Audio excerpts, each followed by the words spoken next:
Donc là, je vous ai mis la dominance du Bitcoin en pourcentage et je vous disais que tant qu'on est en fait sur une tendance haussière sur la dominance du Bitcoin, on ne peut pas s'attendre à avoir des miracles sur la partie alt. D'accord?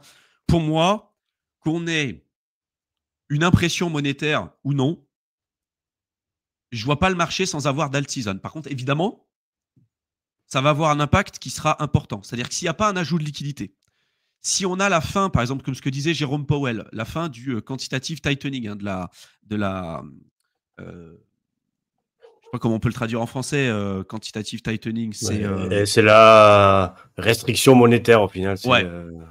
Il n'y a pas la planche à billets, quoi. Ils sont plutôt en train de baisser la quantité d'argent en circulation plutôt que de l'augmenter. Donc, on resserre les robinets de la liquidité.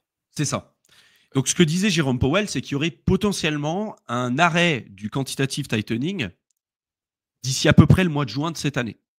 Beaucoup disent ah bah ok nickel, ça veut dire qu'on va avoir une correction jusqu'au mois de juin, d'accord, et qu'à partir du mois de juin, c'est bon, on repart à la hausse parce qu'on va avoir de nouveau du quantitative easing et de l'impression monétaire. La fin du quantitative tightening ne veut pas dire qu'on aura du quantitative easing et de l'impression monétaire. On peut avoir de l'impression monétaire ou on peut très bien ne rien avoir du tout. D'accord? Par contre, on aura peut-être des liquidités qui seront facilitées avec la fin du quantitative tightening. Et ça, globalement, c'est quand même plutôt positif. On verra si ça arrive, si ça n'arrive pas. Mais aujourd'hui, on est toujours dans cette politique restrictive des liquidités. Et dans ce cas-là, dans le cas où on a des politiques de taux déjà et des liquidités qui sont restrictives, et qui plus est, avec une démultiplication du nombre d'altcoins qu'on retrouve sur le marché, on était presque à 37 millions d'altcoins de référencés. Évidemment, s'il n'y a pas d'ajout de nouvelles liquidités et qu'on a une démultiplication des offres disponibles, évidemment que les petits pumps qu'on va avoir vont pas être extraordinaires et on peut pas avoir une vraie tendance qui évolue comme ça durablement sur le long terme. Par contre, moi je pense que même si on a, et ça c'est mon scénario, c'est que si on a du quantitative tightening, la fin de ce quantitative tightening, et qu'on a une dominance du Bitcoin qui suit le même schéma qu'on a connu par le passé, c'est-à-dire on atteint un top et qu'on a une baisse, c'est-à-dire qu'on a vraiment une vente des bitcoins pour aller sur les alts. Pour moi, il y aura une alt season dans ce cas-là. C'est-à-dire qu'il y aura une partie de ces capitaux qui iront sur des altcoins plus ou moins risqués. On verra avec les différentes cascades de liquidités qu'on connaît. Mais pour moi, il y aura des performances sur les alts. Si par contre, il n'y a pas d'ajout de nouvelles liquidités, c'est-à-dire s'il n'y a pas d'impression monétaire, s'il n'y a pas une augmentation exponentielle de la M2 money supply globale, d'accord, si on n'a pas vraiment une augmentation des nouvelles liquidités, ça va jouer évidemment sur l'amplitude du pump. Évidemment. Si on a tout, c'est-à-dire qu'on a la dominance du Bitcoin qui baisse, et qu'en plus de ça, on a de l'impression monétaire et une augmentation exponentielle de la M2 supply, là, c'est golden. Hein. C'est génial, c'est super, les alts, ils vont augmenter et tout, il n'y a pas de problème. Si ce n'est pas le cas, si on n'a pas du quantitative easing et de l'impression monétaire, mais qu'on a la fin du quantitative tightening et qu'on a cette baisse de la dominance, pour moi, on aura un pump sur les alts, mais là, ça va être beaucoup plus compétitif. Parce que les liquidités, elles ne seront pas exponentielles et que l'argent, il va falloir qu'il se parte quelque part. Et là, ça va dépendre en fait des projets. Donc, l'amplitude du pump va jouer. Mais pour moi, je ne vois pas un scénario. En fait, là, ceux qui se disent qu'il n'y aura pas d'alt-season, ils partent sur le scénario en fait, où on n'aura pas de baisse de la dominance du Bitcoin. Et jusqu'à présent, sur tous les cycles qu'on a connus, il y a eu des scénarios comme ça. D'accord? Là, c'est juste que ça prend un peu plus de temps que prévu. Tout simplement parce qu'on a eu le pump plus tôt aussi, hein, avec les ETF. Ouais, et puis il faut regarder aussi le Ether, hein, parce que là, pour l'instant, on est d'accord sur Bitcoin. Le gros du pump, en fait, il est venu des ETF. On est d'accord, on a suivi depuis le lancement tous les inflows. Et dans Glassnode, moi j'avais fait un rapport aussi qu'on avait vu. Je crois qu'ils étaient rentrés 450 milliards en fait dans ces instruments. Donc pour faire passer autour de 50K au final, le Bitcoin faire un x2 de 50K à 100K, ça va demander 450 milliards de liquidités, qui pour le coup étaient des liquidités nouvelles qui sont rentrées sur le marché, mais à travers les ETF institutionnels. Donc là, ils sont en train d'en sortir une partie. Après, bon, il y a des commentaires dans le chat, il n'y aura pas de rotation. Bon, alors c'est vrai que les bitcoins ont pas mal changé de main. C'est vrai qu'il y a les nouvelles whales sont de plus en plus importantes. Je pense que vous avez tout de suite passé la charte de Raoul Pal avec les nouvelles whales en violet et les anciennes en orange. Donc c'est-à-dire que les bitcoins, au final, au fur et à mesure du temps, ils s'accumulent de plus en plus dans des gros portefeuilles. Et dernièrement, il y a des portefeuilles nouveaux.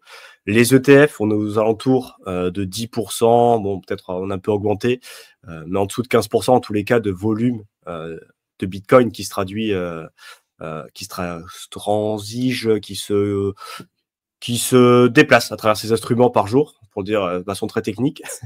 Et mais ça veut dire qu'il y a quand même encore 80-90% qui est pas sur les ETF. Alors, tu as les whales, tu as des OG, tu as des Bitcoin Maxi, mais il y a quand même encore des particuliers qui pourraient avoir une cascade de liquidité, donc de dire qu'il y aura aucune rotation et aucune liquidité qui partira dans le reste du marché, je pense que c'est faux aussi, même si c'est vrai que ça peut être limité. Et surtout, en fait, la liquidité, pour moi, elle viendra d'Ether et de ce genre de crypto. C'est pour ça que tout le monde crache et pas mal de FUD et tout le monde, voilà, on est arrivé à un moment, bon là, c'est peut-être un peu moins présent, mais quand Solana est en train de tout exploser, à dénigrer en fait Ether, à dire c'est de la merde, on va voir le flippening, on en a plus besoin et tout. Là, pour le coup, Ether, les volumes pour les ETF sont encore assez bas. Et c'est un scénario différent, c'est-à-dire que la majorité de la DeFi, c'est sur Ether. La majorité des volumes loqués, les pools les plus profondes, c'est sur Ether. Et c'est Layer 2. Hein. Il y a Base, ouais, tout ce qui est TVL. Donc au final, tant qu'on n'aura pas une augmentation d'Ether, en fait, la grosse liquidité pour les alts, elle arrivera par Ether, hein, principalement pas. Bon, Bitcoin, il y en aura une partie aussi, à mon avis, parce que dire qu'il y aura rien du tout, c'est toujours le tout ou rien, à mon avis, c'est une connerie. Mais bon, il y en aura quand même une partie, même si c'est vrai que ça pourrait être de plus en plus limité, cette rotation, vu que c'est plus le retail, le lambda, et en plus, il est de plus en plus instruit.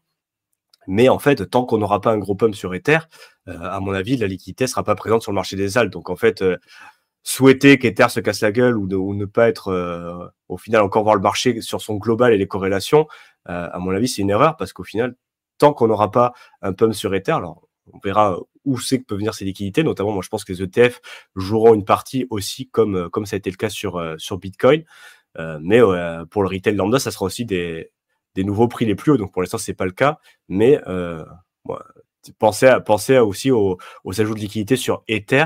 Et à mon avis, moi c'est ma théorie que si on aura une belle alt season, ça passera principalement, encore une fois, par une augmentation du prix de l'Ether. Et là, pour le coup, c'est des gens qui sont instruits à la DeFi, c'est des gens qui savent normalement bridger, aller sur d'autres projets, swapper sur index ou ne serait-ce que directement dans le wallet.